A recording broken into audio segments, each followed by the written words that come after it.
Europe is on high alert today. Police in France, Germany, and Belgium have arrested more than 24 suspects in anti-terrorism raids, all in an effort to prevent more attacks by Islamic radicals. Those arrests came after police foiled a major terrorist attack in Belgium yesterday, killing 2 suspected jihadists in the raid. Mark Martin has that story. Belgian police put a stop to what they say was about to be another major European terrorist attack. Authorities increased security around Brussels, less than 2 hours from Paris, where the French are also on high alert after terror attacks there last week left 17 dead. In Belgium, investigators tried to serve warrants to terror suspects in the small town of Verviers, who had recently returned from Syria. Certain suspects immediately opened fire with automatic weapons. The shootout resulted in the deaths of 2 suspects and the arrest of a 3rd. The gun battle was one of at least 10 anti-terror operations across Belgium. Officials say the terrorists wanted to carry out major and imminent attacks. Police arrested more than a dozen people in the operation, including 2 in France. This operation was meant to dismantle a terrorist cell, not only the terrorist cell, but also the logistic network behind it. Security officials call the tiny country of Belgium another breeding ground for jihadists. More than 350 young men from here traveled to Syria to fight with terror groups.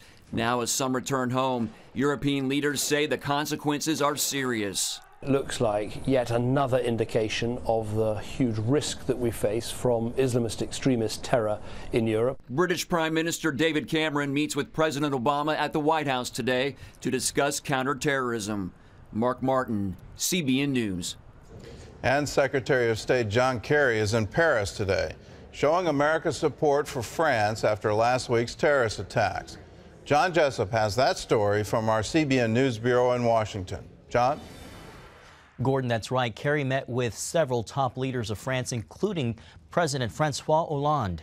Kerry's visit comes after the Obama administration fell under heavy criticism for not sending anyone to the Paris March last Sunday, where leaders from around the world, including Israel's Benjamin Netanyahu and President Mahmoud Abbas, joined Hollande and a million marchers in a show of unity following the Islamic terrorist attack on the French weekly Charlie Hebdo. Kerry told Hollande today that France has the heartfelt condolences of the American people. Duke University has dropped its plan to broadcast the Muslim call to prayer from its historic chapel tower. The move brought a flurry of calls and emails objecting to the plan, including pushback from Duke alumni and the local community. But some Duke students supported the call to prayer. I think that, there's freedom of religion everywhere, so they should be able to do it here. Franklin Graham called on alumni to withhold support for Duke until it changed the policy. Graham later said the university made the right decision when it canceled its plans. Duke's Muslim students will continue to pray in a room at the university chapel. Well, as the flu season spreads, one problem has been that the current vaccine doesn't match up with some of this season's flu virus. Now researchers in Ontario, Canada and New York are getting ready to test what they hope will be a universal flu vaccine. They believe people would only have to take the shot once and that it could protect against every form of the virus. But some scientists are skeptical that one vaccine could ward off all potential types of the flu. Researchers are still working on it and hope to have the universal vaccine ready in 5 to 7 years. Those are today's top stories from CBN News.